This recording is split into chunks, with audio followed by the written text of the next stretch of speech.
Yoshi, come here. He's a good boy. He's a good boy. Who's a good boy? Who's a good boy? Who's a good boy? Dodgy, what happened to you? Bowser? You turned my dog into a brick!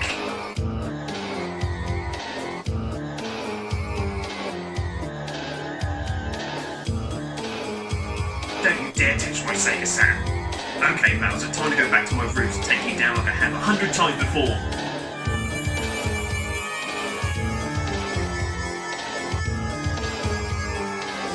You want to bet? Don't worry, Dodger. I'll smash through Super Mario Bros. To defeat Bowser, and I'll restore your food. Game on! One day, Bill was sorting through some of his old games and came across his old memory card. But something went wrong. It glitched, and every enemy he had ever defeated in video games was released into the real world. Now he has to replay all his games and defeat the hordes of evil villains, sealing them back into the digital world which they came. Game on!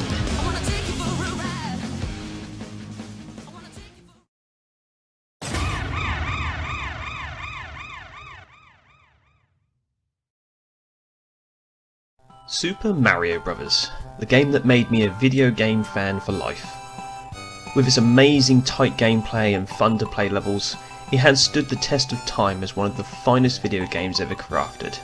And now, I need to beat the game and take down Bowser once again. So I might as well tell you guys why it is such a good game at the same time. The original game was released back in 1985 in the UK on the Nintendo Entertainment System, and was the second game I played for the NES, right after Duck Hunt, as the two came together on a double pack. I mean, give me a break, shooting a gun at the screen was pretty cool. The premises is simple. Bowser and his Koopa Troopers have invaded the Mushroom Kingdom and turned most of the kingdom's people, the Toads, into bricks. The only one who can break the brick curse on the people is Princess Toadstool, so Bowser kidnaps her and hides her away in one of his many castles. As Mario, you must search the 8 castles to free Princess Toadstool so she can break the spell, ending Bowser's reign of terror. Super Mario Bros. Is a landmark game for many reasons, but perhaps the most famous is the way it is praised for single-handedly rescuing the gaming industry. After the gaming giants like Atari ruled the industry in the Space Invader days, they flooded the market with expensive consoles and very poor quality games. People were sick of it and they stopped buying video games. That was until Nintendo came along with Super Mario Bros. On the NES, and that changed gaming forever. So began Nintendo's mark of approval to prove to us they weren't making rubbish games to make a quick buck, instead they were making quality games to stand the test of time. People fell in love with games again and started to see what a quality game could be, all thanks to an Italian plumber called Mario. Fast forward to the Super Nintendo, and Super Mario Bros. Is remade in 1993's Mario All-Stars, a collection of the classic Mario titles from the NES. There are slight gameplay tweaks, but the biggest change is how it looks, with shiny new 16-bit graphics. Perhaps one of the first ever video game remakes in history? Although I started with the NES original, I grew up with the Super Nintendo remake, and always preferred it. So let's talk through the game's highlights, share some tips, and defeat Bowser once again.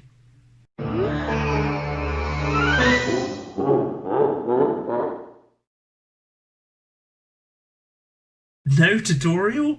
That's where you're wrong, Bowser. Mario Bros. Has one of the best tutorials ever made. So let's take a look at the first few levels and just see how wrong Bowser is. Super Mario Bros. Level design is a masterpiece.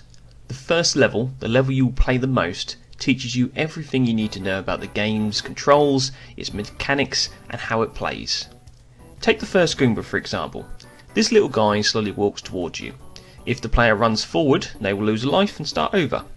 So you know you did something wrong there. Well, you have a couple other buttons on the controller, so give them a try. And would you look at that, Mario jumps. So Big Brain suggests, well, I can jump over that Goomba, no problem. It's tiny, I've got a big old jump, I can get over that easily.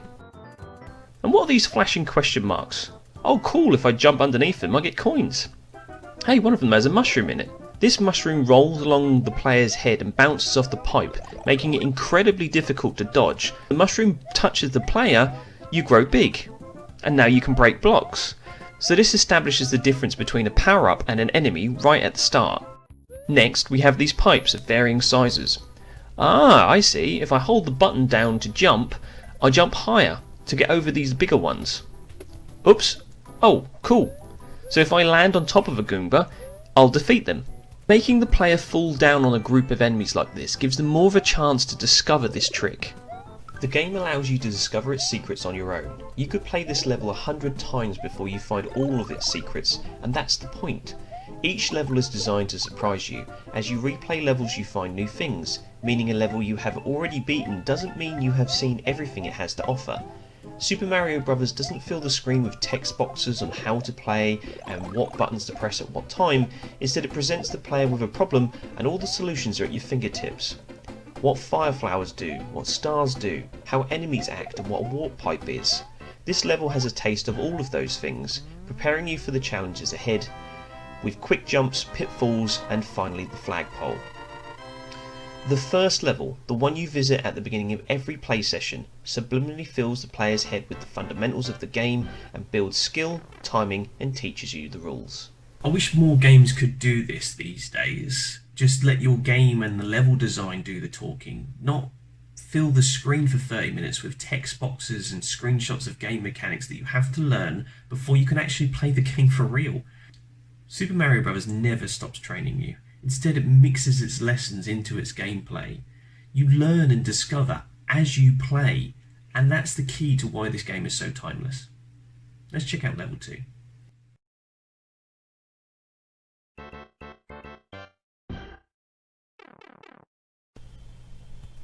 With level 1-2, things get darker and the challenge level increases. The music already suggests we are going to test you now. Still, the same rules apply, but gone is the endless headspace of level 1-1, replaced with a lower roof in places, and enemy placement that forces you to take your time and think about your moves. I remember being stuck on this level for weeks as a kid. 4-year-old Bill losing all of his lives and sent back to the beginning each time. But that didn't matter.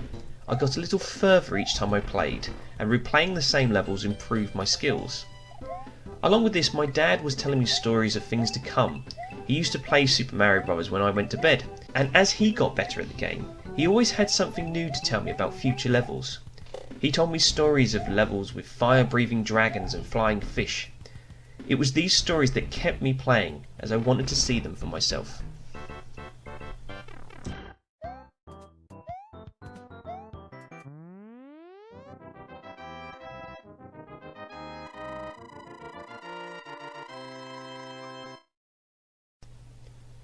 Soon, level 1-2 was not a problem. It was 1-3 now that was the challenge. Filled with more difficult jumps and moving platforms, it was time to learn the timing of the long jump and the high jump, and the power of the run button. On this level I learned that holding the run button pretty much all the time yielded better results, with confident jumping and avoiding those awkward slow jumps that Mario had without momentum. And the final part of Super Mario Bros. Genius strikes you. The advanced skills you collect in later levels makes the previous levels easier to beat. Should you fail and start over, you are now equipped with the knowledge of level layout and better control over Mario. You can speed through previous levels that once gave you challenge. Seeing yourself improve is the reward here. At first, seeing a game over screen gives you the impression it will take forever to get back to where you were. But it doesn't, it takes less time, because you are better.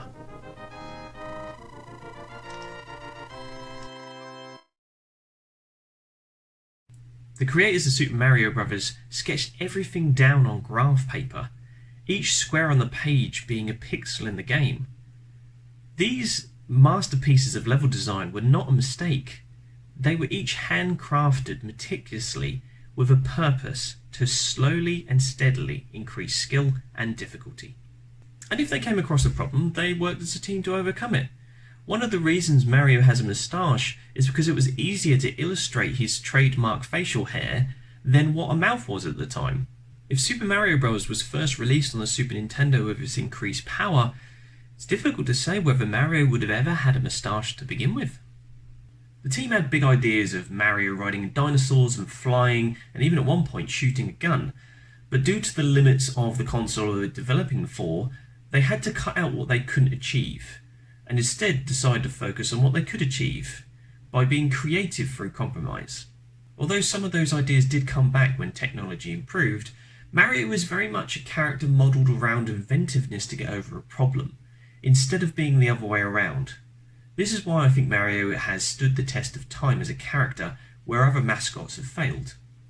It's interesting to think what Mario would be if the developers had the power of the technology we do these days. I can't imagine Mario would be quite as unique. The team were creating something that had never been done before, and I often hear that they had a lot of fun doing it.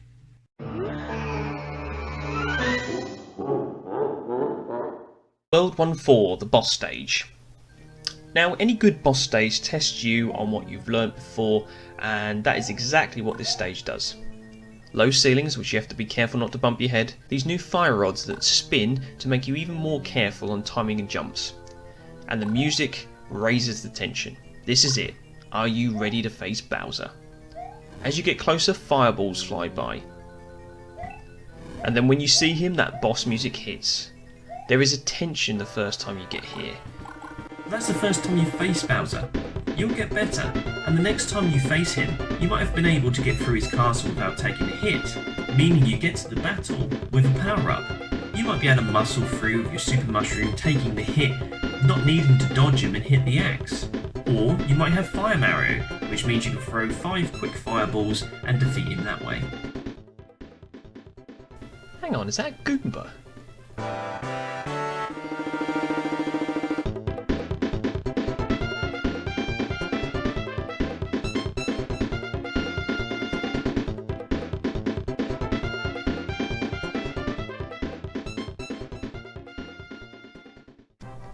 Yup, it was a fake, and the real Bowser isn't here.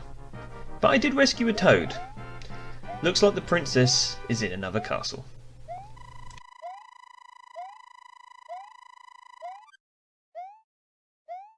While I continue my search for the princess, let's have a look at another reason Super Mario Bros. Is such a great game, and that's the look and the sound.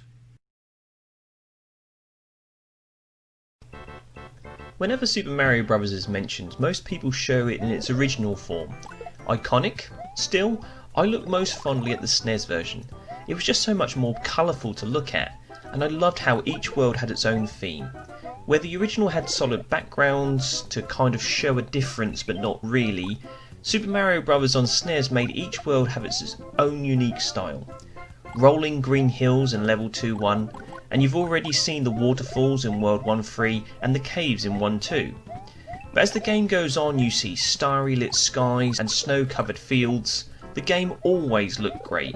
The SNES version decorated what the original NES version looked like, giving the Mushroom Kingdom a sense of personality, expanding the world.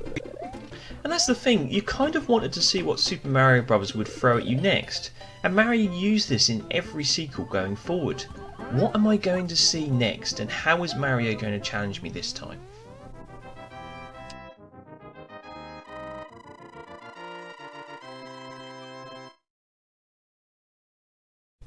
In this case, it is the water level of World 2-2. A real change to the gameplay here will throw you off the first time you play, but generally if you keep low, you can stay out of the way of the many cheap enemies and later the bloopers. The bloopers actually follow a pattern, where if you face them they'll go away from you, but if you turn your back they'll come towards you. But if you stay on the ocean floor, they won't get you at all if you duck. You can't always stay on the floor though. Be careful of the openings, which have a whirlpool effect that will suck you down. You rapidly have to press the jump button to get out of this. I love how the background waves in these levels to give you the sense of being underwater. And the music. My mum used to sing this tune when doing the clothes washing every week. I guess that shows just how much I played this game growing up. Sorry to drive you mad, Mum. Which is kind of a nice segue. When I think of music as a whole, my mind immediately goes to the numerous tracks throughout gaming. It is strange for some to hear this, that I would rather pick a soundtrack from one of my favourite video games than a multi-million selling album from a professional music artist. But I think it's because music like Mario resonates with me more as I was learning these levels at the same time. I relate these tracks to memories of failure and triumph, and because of that I won't tire of it like you can music that enters and leaves the top 10 charts. Even now these tunes are used and loved fondly by gamers and make up just as much of Mario's legacy as the character itself.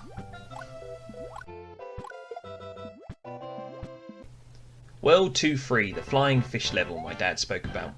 Secret for me on this level was always to keep moving. The chances of a Cheep Cheep hitting you spot on are lower this way. You are more likely to jump into one or have one bop you from underneath and trip you into a hole. Being fast is more nerve-wracking, but believe me, it is easier. Getting back to the graphics, the statues of the Goombas in the background here are a great touch, and the tips of the hills give you a sense of being up high. The effect called parallax scrolling, where the backgrounds move at different times to build the illusion of distance here, is very nice. It was one of the earliest times I remember seeing this technique being used. But Mario certainly wasn't the first, and there are much better examples of this technique out there. All in all, Super Mario Bros. On SNES is beautifully detailed even today, eye-pleasingly colourful, and a soundtrack that will have you humming long after the game is switched off. Anyway, let's pick up the pace and run down the rest of the levels leading to Bowser's final castle. After all, my dog's still a brick, and he ain't turning back to normal on his own.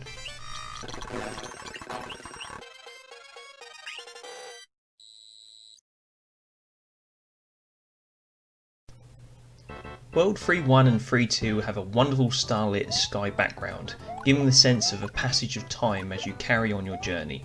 Nighttime in the Mushroom Kingdom. The snow-covered ground, castles and trees also make the levels feel like they are changing each stage, unlike the original game. These levels are also your first time battling the Hammer Brothers, one of the most difficult enemies in the game, but to make your life easier for now, grab a star or take a warp pipe to get by them. These levels are also a great opportunity to score extra lives, but more on that later.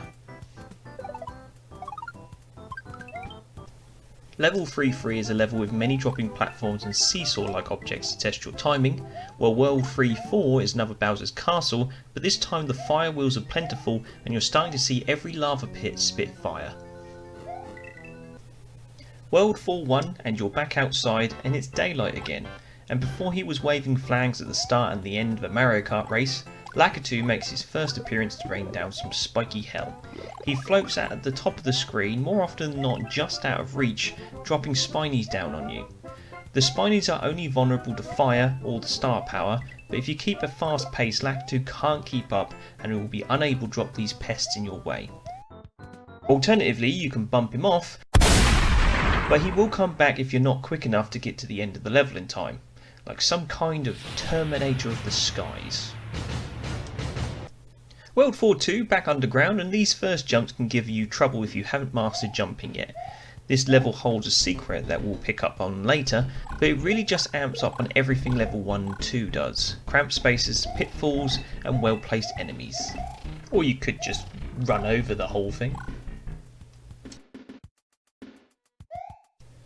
World 4-3 is a fun one and has a funny story for me.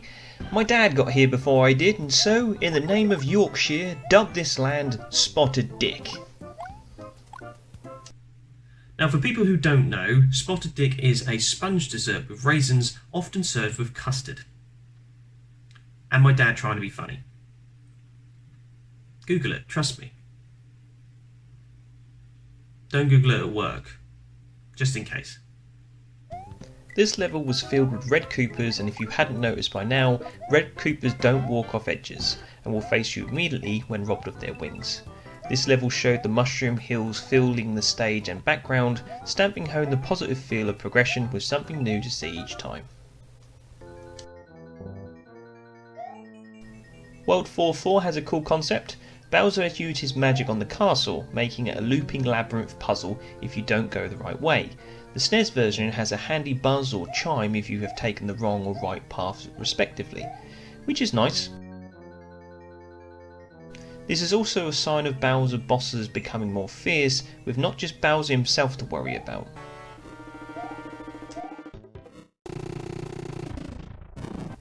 World 5-1 and 5-2 are snowy filled levels filled with flying bullet bills. So begins the pesky bouncing winged Koopa Trooper curse. There may be a few sighs from people in these levels, but slow it down and watch their movements and generally you'll be alright. I also have an ongoing rivalry with this horribly placed hammer brother. You can use the mushroom this time, but you are running out of freebies against this enemy. World 5-3 is where you start to see levels you've already beaten with slight twists to make them more difficult. For example, on this stage, there are more enemies and bullet bills now fire from off screen to keep you moving and pressure you into making silly jumps.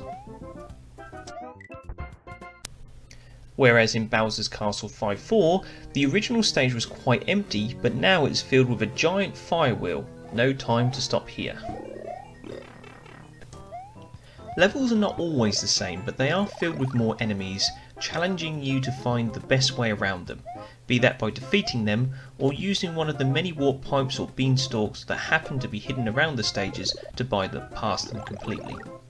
Platforms are smaller and challenges more difficult, but like my dad used to say when the timer was running low, take your time, you have plenty of time, you don't need to rush. World 6-4 is also the first time Bowser uses hammers, so watch out for that. Mario's adventure takes him under the sea, above the clouds, speeding over cliff tops, and skillfully dodging past lava-filled castles. There's a lot of variety here, but there's also something else Mario's hiding. Lots and lots of secrets. World 7-1, 7-2 and 7-3 are filled with waves of enemies, but if you have looked hard enough, you would have found many warp zones, bonus rooms and hidden blocks in the previous stages.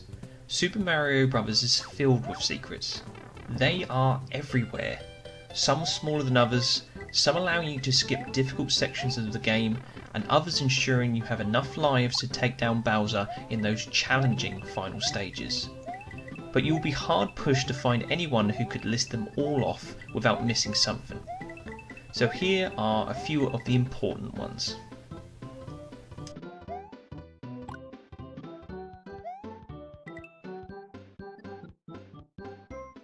Unlimited lives. Mario has a trick that by jumping on a series of enemies before touching the floor, you'll be rewarded with points that increase until finally they become a 1-up, or another life. There are a couple of stages where you can use this mechanic to great effect. Towards the end of stage 7-1 and earlier in the game at stage 3-1. Shelled enemies march down some steps that can be jumped on, and with the right timing and placement, I find holding the jump button works better for me, you will keep Mario bouncing off the shell of the enemy and getting unlimited 1-ups. I saw this in a Nintendo magazine that stupidly I cut up to decorate a sketchbook years ago. Man, what an idiot I was. Bonus stages can sometimes be rooms filled with coins, power-ups or help you skip parts of a stage, but one of the best bonuses are the warp zones. These secret set of pipes are often found by climbing onto the roof towards the end of an underground stage. There is also a beanstalk in World 4-2 that you can find and climb to get to the final world, but be careful not to hit the wrong hidden coin blocks and stop you finding this. The warp zones are great for getting back to a level you failed, but more often than not they're used to get to the final world quickly. Just be warned, not everyone is ready to take on the last worlds without the practice. My dad found the first one of these. He was very proud to show me what he had discovered, though in the beginning we thought it was a trap as we didn't know you had to press down on the pipe to warp. Yep, still going. Another cool addition is the Toad Rescues. I love these things. In the original it was a pixelated image of a toad that spouted the infamous line, "Your princess is in another castle," and that was it. It didn't move or animate or anything. These dudes are much more memorable. Each time an extra toad is added to the animation and rewards you with a little more to your celebration of toppling Bowser. Also, special shout out to Luigi looking like Luigi in this game. It was still a relatively new thing back in 1993. He was still mostly just a green Mario back then.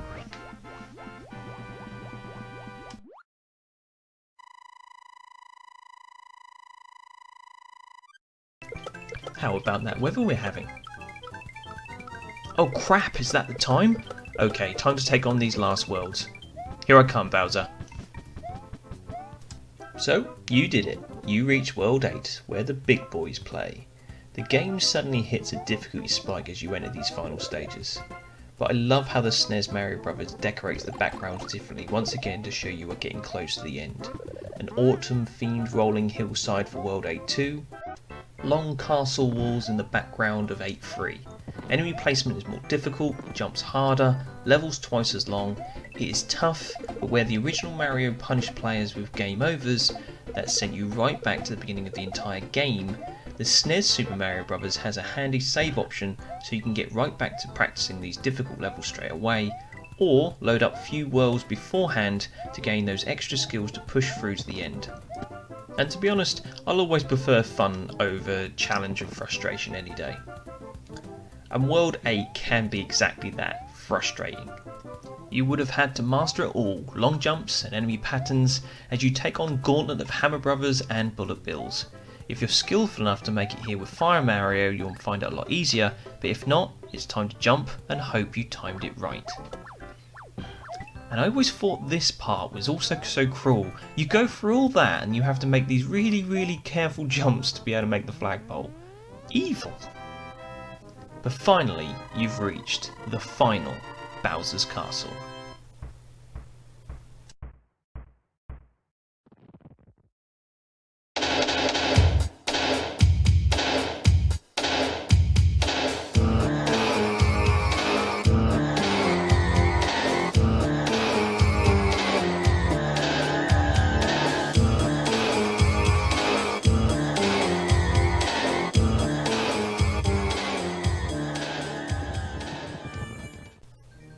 So, the final showdown, Bowser's Castle World 8-4. If the lightning doesn't tell you this is the last stage, maybe the difficulty will. I won't lie, it took me a few tries to remember the right path through this stage, as it's a bit of a labyrinth puzzle like a few of the previous castles. If you don't find the right exit, you'll be seeing a lot of the same stuff over and over again. The final stage holds every type of enemy at some point. Everyone is here to say their final goodbyes of the game. Bless. There's a cheeky little hidden block to get to this pipe. Nice.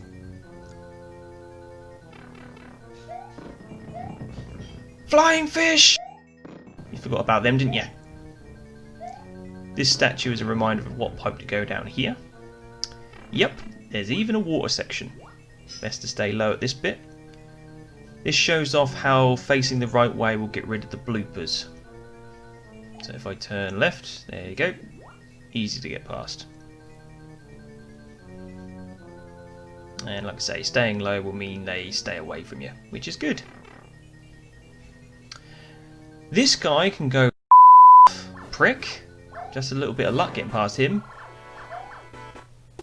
How about just no Bowser? Sometimes you can just run on by as he jumps over you. Oh, princess! Need to be man-sized for my kiss, otherwise that would be weird.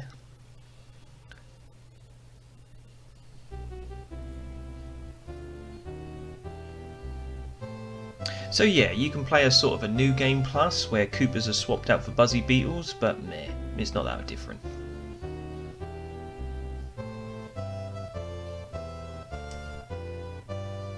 Which one do you want me to answer first? Look, I literally just ran under you. Oh, whatever.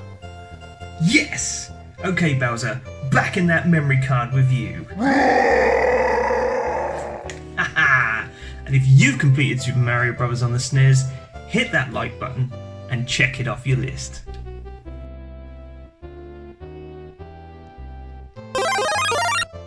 Come on in. Good boy. Good boy. Super Mario Bros. Personifies everything I love about video games. It installed a sense of patience in me that I still have today. It taught me that you have to keep trying and eventually you'll win. That's an important lesson for a kid growing up. Video games like this presented me with challenges of skill, reaction time and problem solving. Skills that I've used to benefit my life today. Super Mario Bros. Is one of the best games ever made. And for anyone who's looking to start video games for the first time or understand what video games are all about, I would often say to them this is the game they need to start with. So this is Bill from Pop Culture Support Screen and Dodger saying thanks for watching and we'll see you next time. Game on.